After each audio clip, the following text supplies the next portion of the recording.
วันนี้ทักทายสบายดียามแรงๆเนาะทุกคนตอนนี้นายพรานเองก็สิได้ไปป่าเนาะทุกคนเนาะเพราะว่าตอนนี้กันมันก็5 โมงครึ่งแล้วเนาะทุกคนตอนนี้นายพรานเองกำลังออกจากบ้านเนาะทุกคนจักสิมาหรือประมาณเนาะทุกคนเนาะไปกับน้องชายเนาะทุกคนเพราะว่าถือน้องมาไปนำเนาะทุกคนเนาะตอนนี้เขาก็กำลังย่างออกจากบ้านเนาะกำลังไปเนาะทุกคนวันนี้ติดตามชมนะทุกคนนะไปกับหมา4 โตวนะ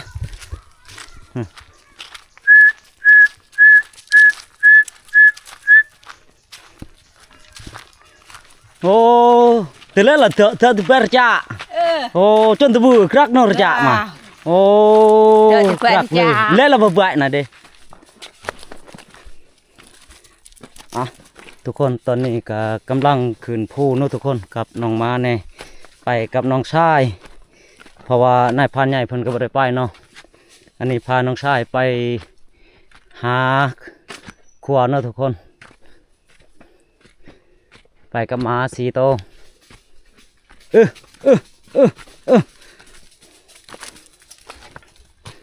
ป้า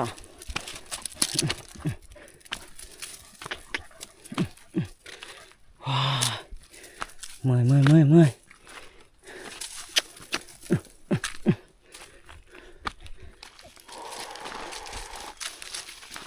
ทุกคนตอนนี้ก็กำลังหอดพัก30เนาะทุกคนยังบ่หึงบ่ได้ดอกประมาณครึ่งชั่วโมงไปแล้วจังสิหอดหลังเนาะทุกคนเฮาขึ้นคำลายทุกคนเอ้ย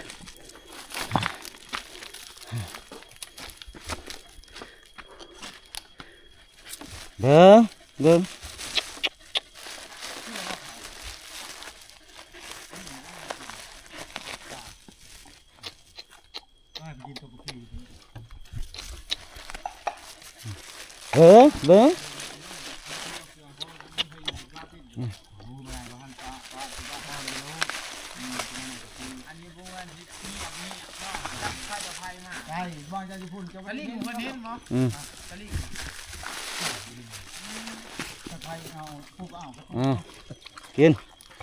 กินแล้วก็ชอกเด้อมาชอกบ่ได้เด้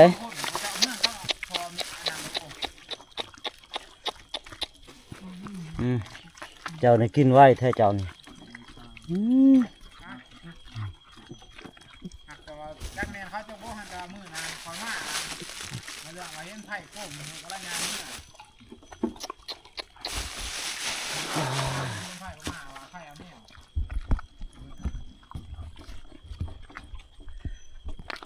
ทุกคนตอนนี้ก็กำลังหอดหลังภูเนาะทุกคนกำลังเอาเข้ามาให้มากินเนาะมากับ4 โตวนี่เมื่อยทุกคนเนาะเพราะว่านายพรานเองก็ขึ้นคำแล้วเนาะ5 โมงตอนนี้ก็สิได้พักผ่อนกันจังสิได้ย่างเนาะทุกคนพักผ่อนก่อน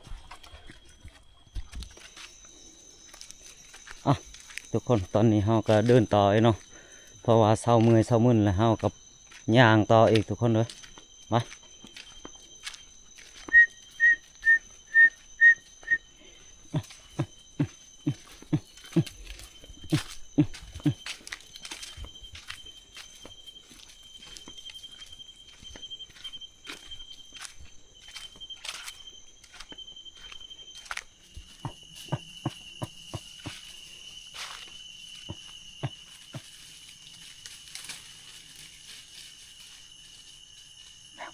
แมงผมน้อม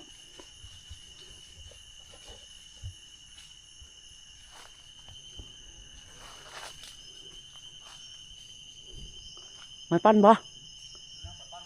เหมือนเนาะ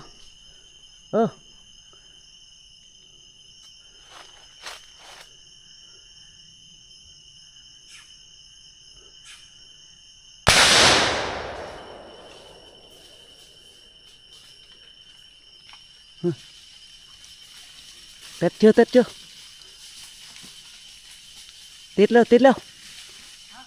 leoมันอันนั้นเลยตุ้นเลยระวังมาครบเด้อ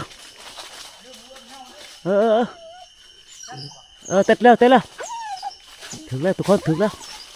มันแล้วทุกคนเลยเออเออเอา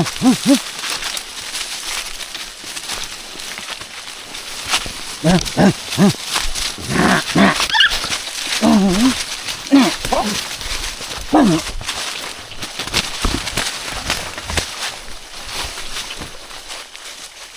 มาแล้วนะทุกคนมาแล้วนะทุกคน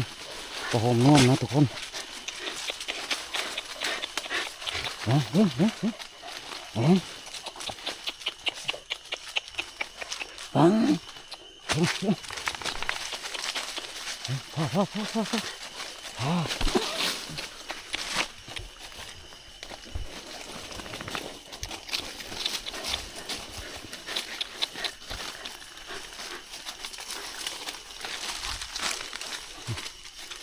กระโหมน่วมนะทุกคน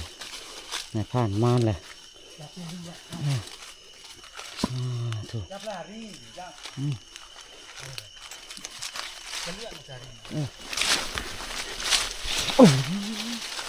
พ่อ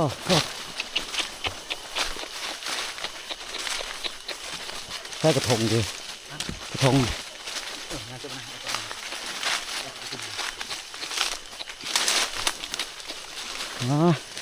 ในผ่านขึ้นเห็ดมานเลยทุกคนเลยแม่เปิดเฮาอยู่พี่เฮ้ยเอานี่ก่อนมาเอานี่ก่อน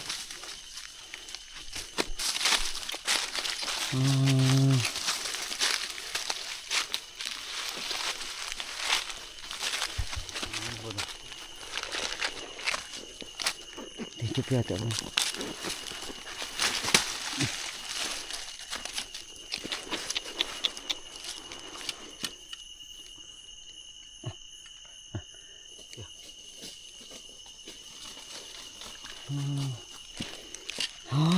ทุกคนเลยนายผ่านมานึกว่าสิมานนะทุกคนเพราะว่าเพิ่นนายผ่านน้องชายหันใดเนาะเพิ่นทับนะทุกคนบาดเดียวนะทุกคนนะมานเลย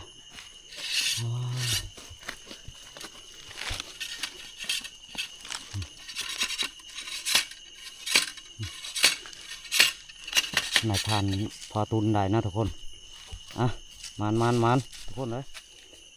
นี่นายผ่านเพิ่นนะทุกคนเพิ่นทับนี่ความสูงสมควรนะทุกคนวันนี้เราก็ไปต่อเนาะทุกคน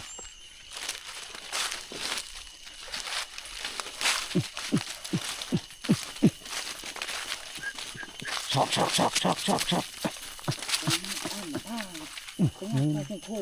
จับมาโต้ผ้าที่มาโต้ช่องเลย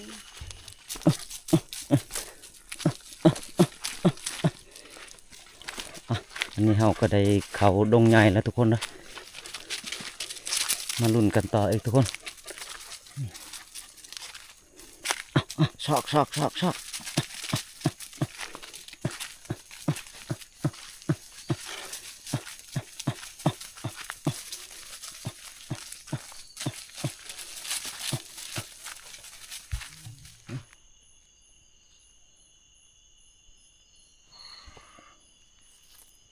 มาดูมันชื่อดังจ๋าเนาะเขาทุกคนเขากินเฮิงเลย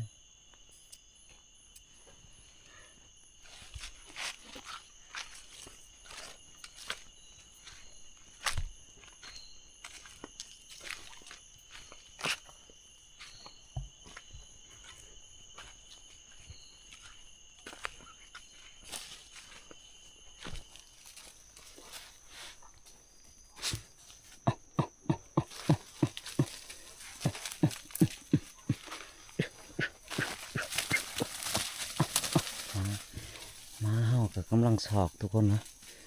หักบ่พอยัง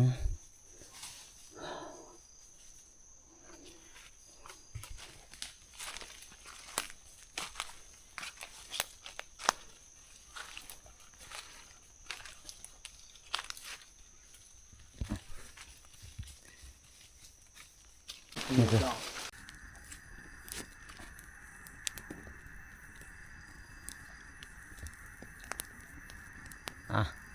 ตอนนี้เราก็สิได้พักผ่อนก่อนนะทุกคน ราะว่าเฮาไปมา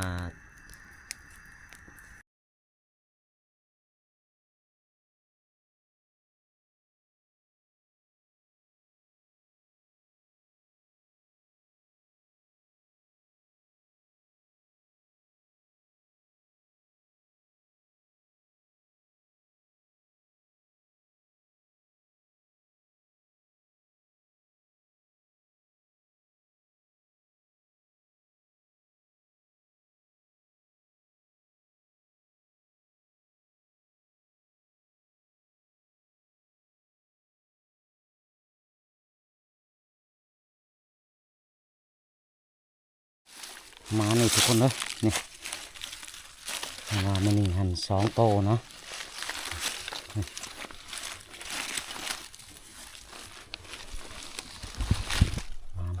ขันป่าเท่าไหร่คือแล้ว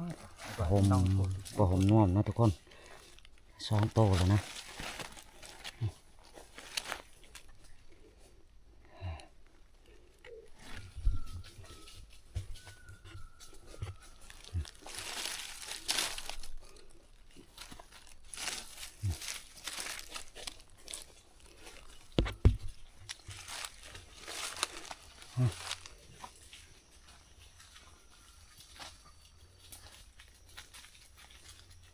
ไปต่อทุกคน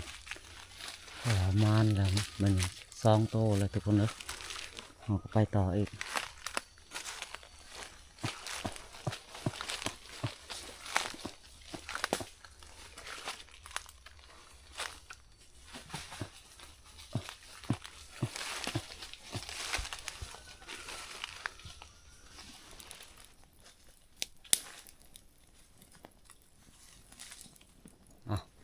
ตอนนี้ก็เฮาก็สิได้พักผ่อนก่อนเนาะสิได้นอนก่อนเพราะว่านอนอยู่หันบางอย่าง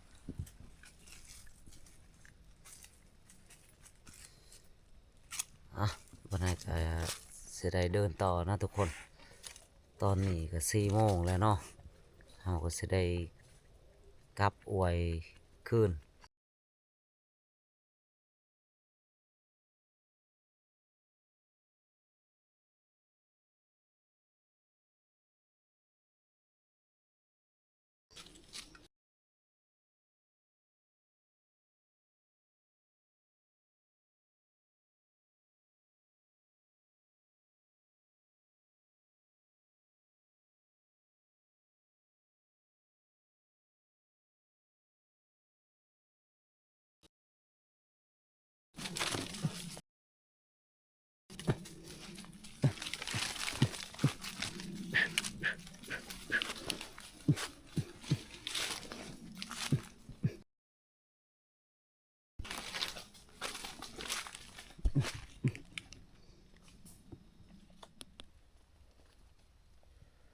เขากินนะทุกคน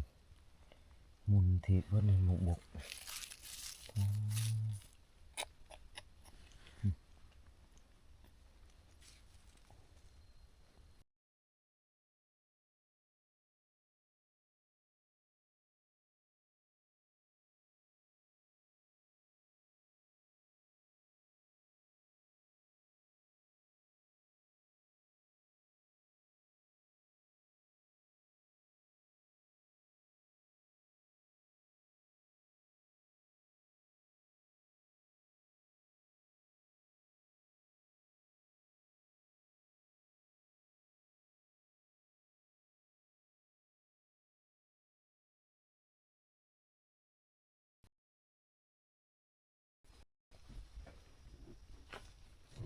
อันนึงลืมเกิบนั่งเกิบปลาทูมาจากไหน นั่ง โจดูก็คือบอก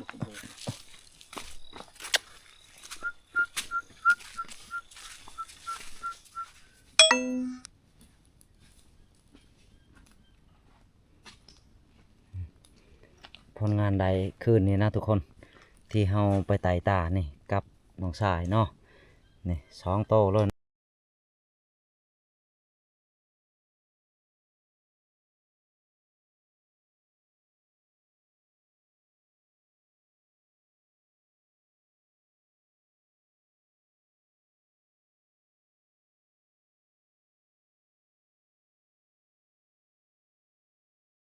วันนี้เราก็ได้ต้มกาแฟกินเนาะทุกคนเนาะตอนนี้เพราะว่ามันก็แจ้งเลย5 โมงเลยนะต้มกาแฟกินก่อนแล้วก็จังเฮาคอยย่างเมื่อตามทางเนาะทุกคนฮะวันนี้มาลุ้นกันต้มกาแฟทุกคน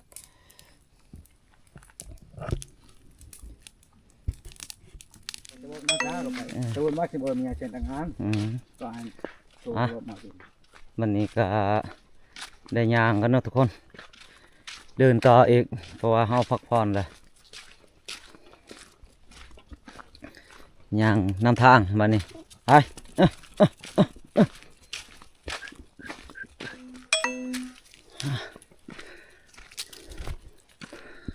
ตอนนี้กำลังสีหอดผักลิ้นไม้ทุกคน เพราะว่าเฮาก็เมื่อยเนาะยังพอไก่ปันไดดอกกับหลังผู้เฮาเนาะ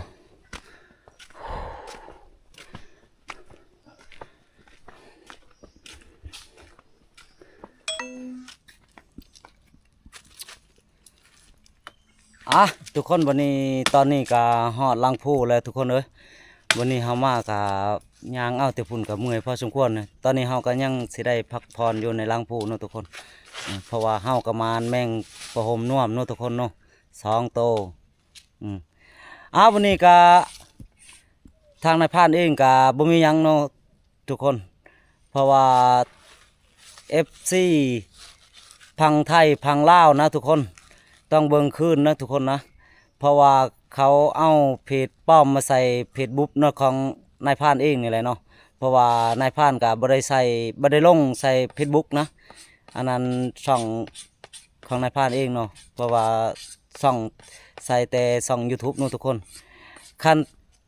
FC พังไทยพังลาวเห็นแล้วก็บ่ต้องกดไลค์กดแชร์นะทุกคนตอนนี้ก็บ่มีหยังหลายเนาะทุกคน